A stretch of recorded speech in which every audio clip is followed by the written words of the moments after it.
প্রিয় ভাই ও বোন, আসসালামু আলাইকুম রহমতুল্লাহ বারাকাতু। আমরা শাহ আলী হুজুর রহমতুল্লাহ আলাই, সুলতান আউলিয়া হযরত শাহ আলী হুজুর রহমতুল্লাহ মিরপুর মাজার শরীফে এসেছি জিয়ারতের উদ্দেশ্যে আল্লাহর ওলির দরবারে। তো আমরা এই ভিতরে যেতে থাকি। আজকে শুক্রবার, অনেক ভিড়।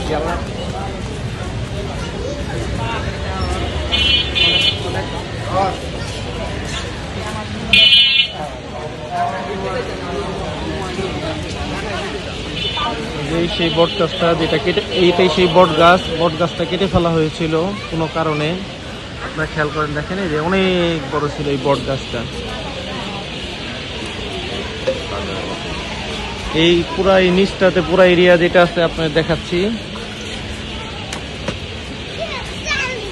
পুরা এরিয়াটা যে যত পাগল আছে যারা আছে সব এখান দিয়ে বিস্তার করে বসে।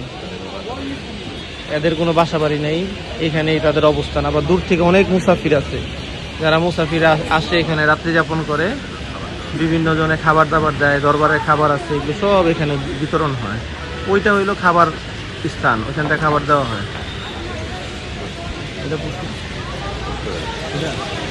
এটা হইলো হুজুরের একদম দরবারে শরীফ, বরাবর গেলে একদম হুজুরের দরবারে উঠার রাস্তা। এটার হাতের বাম সাইডে হইলো এই যে গাছতলা আছে। এখানে বিভিন্ন দূর দূরান্ত থেকে যত মুসাফিরগণ আছে এখানে আসে। এখানে এসে তারা হইলো সময় প্লেন করে গাছতলার নিচে বসে। তো আল্লাহর রহমতে এই সাইডে আবার একটা পুকুর ঘাট আছে। পুকুর ঘাটটাতে এরকম আছে যে কেউ যদি কোনো নিয়তে যদি পুকুরে গোসল করে, আল্লাহর রহমতে তার নিয়ত পূরণ হয়। পুকুর ঘাটের প্রান্ত থেকে এসে মানুষরা মনে করেন এই পুকুরে গোসল করে। আর পাখির কিচিমিচি তো শুনতেই আছেন, পাখির যে কিচিমিচি। তো পুকুরটা হলো সুন্দর মনোরম পরিবেশের পুকুর। একটু ভিতরে দেখলে আপনারা বুঝতে পারবেন। সন্ধ্যা হয়ে গেছে তো এরিয়া।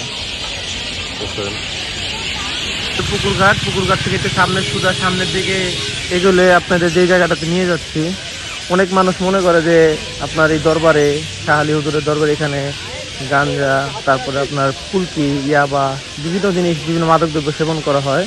কিন্তু এই জিনিসটা ভুল। এই এরিয়ার যে ভিতরটা আছে, এই ভিতরে কেউ এগুলো সেবন করতে পারে না, বিক্রিও করতে পারে না। হ্যাঁ, যেই জায়গাটা করে, এই যে এটা হলো এরিয়ার লাস্ট সীমানা, পিছন সাইডে। পিছন সাইডে যে গেটটা দেখতেছেন, এই গেট, এটা হলো পিছন সাইডের গেট। এই যে দেখেন, এই যে মাঠটা যে দেখতেছেন, এখানে একটা মাঠ আপনাদের আরেকটু সামনে নিয়ে দেখাচ্ছি। মাঠটা এটা হুজুরের এরিয়ার বাহিরে দেখাচ্ছি, দেখেন।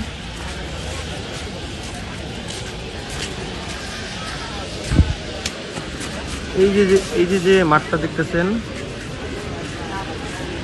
এই মাঠের এইখানেই যত গাঞ্জটি আঞ্জটি বিভিন্ন নেশাখোর সব এখানে হইলো আপনি পাবেন। এখানে মনে করেন বেচা কিনা হয়। যারা মাজারের পরিবার নষ্ট করতে চায়, তারা এই যে দিক দিয়ে এই নেশা দ্রব্য বিক্রি, বিভিন্ন জিনিস, মাদক কারবারি, সব এগুলো সব বাহিরের লোক, মাজারের লোক একজনও না। এই জায়গাটা দেখতেছেন, যারা পর্দাশীল মা বোনেরা আছেন, যারা পর্দার সহিত জিয়ারত করতে চান আল্লাহর ওলির দরবারে, আল্লাহর ওলির জন্য দোয়া করতে চান, তাদের জন্য মহিলা জিয়ারতখানা। এই যে দেখেন, বিশাল বড় একটা এরিয়া। এই যে এই এরিয়াটা, এটা হলো মহিলাদের জন্য। এখানে মহিলারা পর্দার সহিত আলাদাভাবে তাদের নামাজেরও সুব্যবস্থা আছে এবং জিয়ারতেরও ব্যবস্থা আছে। এটা খানা দানার জায়গা।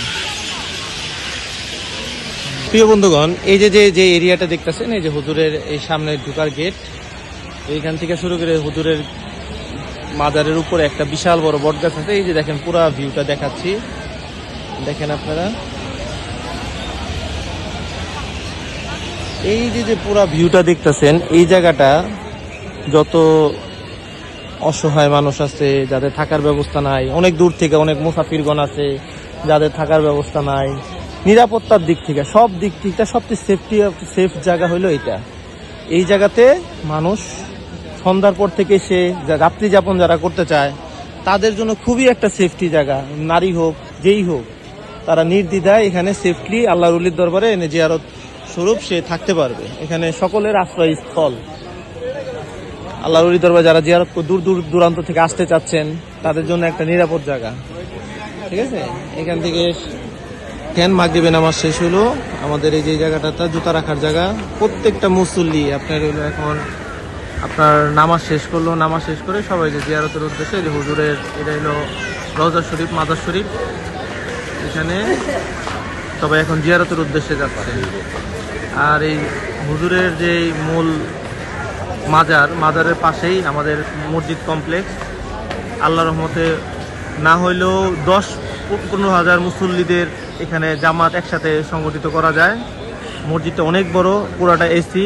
চলেন আপনাদের ভিতরে মসজিদ সংলগ্নটা একটু দেখাচ্ছি। এখন আমরা মসজিদে ঢুকতেছি।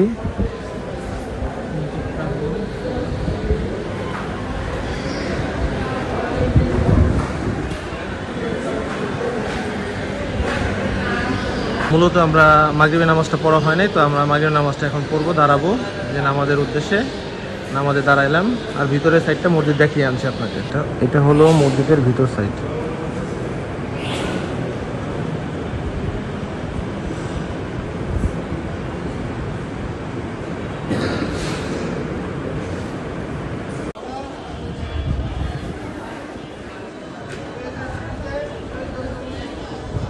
এটা হলো হুজুরের মেন গেট। এখান থেকে হুজুরের ভিতরে ঢুকে জিয়ারত করতে হয়।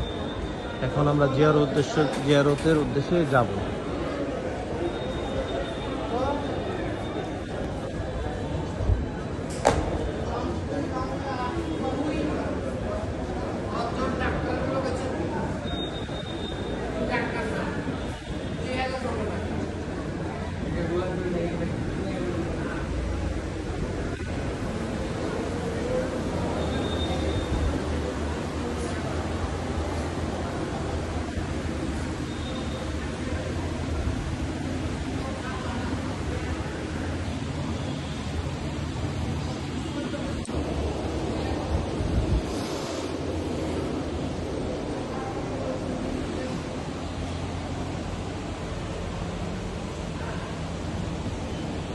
এখানে অনেকে মনোরম মন্তব্য করে, যেখানে অনেক কিছু আসলে এই কিছুই না। হুজুরের এই জায়গাটা পবিত্র জায়গা। আল্লাহর রহমতে এখানে কোনো সেজদা বা কোনো কিছু ছেড়ে দিয়ে কোনো কিছু হয় না। যারা যারা আল্লাহর ওলি দরবারে জিয়ারত উদ্দেশ্যে আসতে চান তারা অবশ্যই মিরপুরে এসে পড়বেন।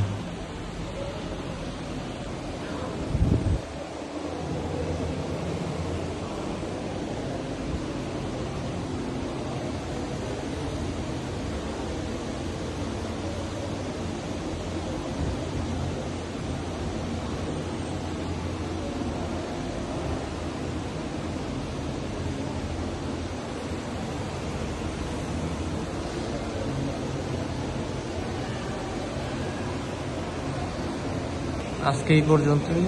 প্রিয় বন্ধুগণ, সবাই সুস্থ থাকুন, ভালো থাকুন। পরবর্তীতে অন্য আর এক আল্লাহর ওলির মাজার নিয়ে আপনাদের সামনে ভিডিও নিয়ে উপস্থিত হব।